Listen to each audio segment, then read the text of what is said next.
तो यूपीएससी का एक और मैं प्रश्न लेकर आ गया हूँ। प्रश्न है कि एक सीमांत राज्य के एक जिले में स्वपार को नशीले पदार्थों का खतरा अनियंत्रित हो गया है। इसके परिणाम स्वरूप काले धन का प्रचलन, पोस्ट की खेती में वृद्धि, हथियारों की तस्करी व्यापक हो गई है तथा शिक्षा व्यवस्था लगभग ठप हो गई है। संपूर्ण व्यवस्था एक प्रकार से समाप्ति के कगार पर है। इन अपुष्ट खबरों से कि स्थानीय राजनेता और कुछ पुलिस उच्चाधिकारी भी ड्रग माफिया को गुप्त संरक्षण दे रहे हैं, स्थिति और भी बदतर हो गई है। ऐसे समय में परिस्थिति को सामान्य करने के लिए एक महिला पुलिस अधिकारी, जो ऐसी परिस्थितियों से निपटने के लिए अपने कौशल के लिए जानी जाती है, को पुलिस अधीक्षक के पद पर नियुक्त किया जाता है। यदि आप वही पुलिस अधिकारी हैं, तो संकट के विभिन्न आयामों को चिन्हित कीजिए। अपनी समझ के अनुसार संकट का सामना करने के उपाय भी सुझाइए। 250 शब्दों में लिखना है। नीति शास्त्र, अभिरुचि, सत्यनिष्ठा और अभिरुचि का प्रश्न है।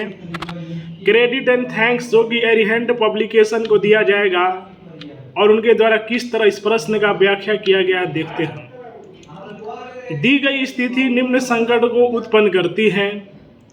इसमें सम्मिलित हितधारक को भाग ड्रग माफिया, स्थानीय राजनेता, वरिष्ठ पुलिस अधिकारियों के अपने निहित स्वार्थ, यही निहित स्वार्थ मादक पदार्थों को खतरे को बनाए रखते हैं।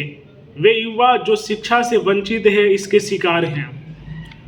मनी लॉन्ड्रिंग का प्रचलन, हथियारों की तस्करी और शिक्षा का विरोध एक दुष्चक्र पैदा करता है।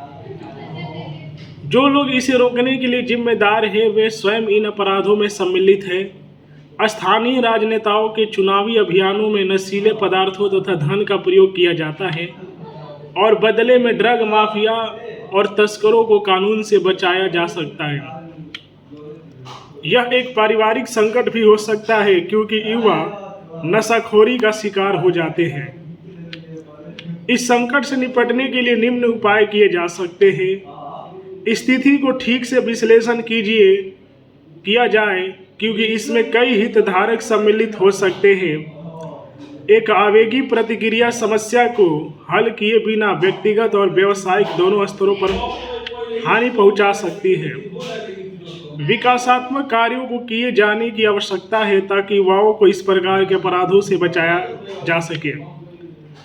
अवैध हथियारों को जब्त करने और आदतन अपराधियों को हिरासत में लेने के लिए पुलिस रिकॉर्ड में दर्ज स्थानों पर छापे मारे जाना चाहिए।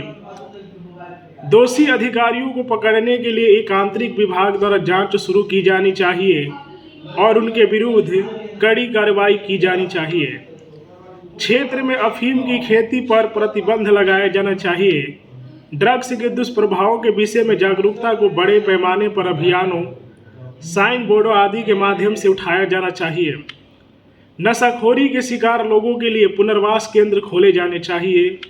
इस संकट से निपटने में कई चुनौतियां सम्मिलित हैं। सीमा सुरक्षा एजेंसियों, राजनीतिक वर्ग आदि से संस्थागत समर्थन की कमी हो सकती है, किंतु मेरे कार्यालय की शपथ को बनाए रखने की आवश्यकता है। यदि आप यूपीएससी के इसी तरह प्रीवियस ईयर प्रश्न देखना चाहते हैं, तो मेरे YouTube चैनल से जुड़ जाएं। वीडियो को लाइक करें, शेयर करें। जय हिंद।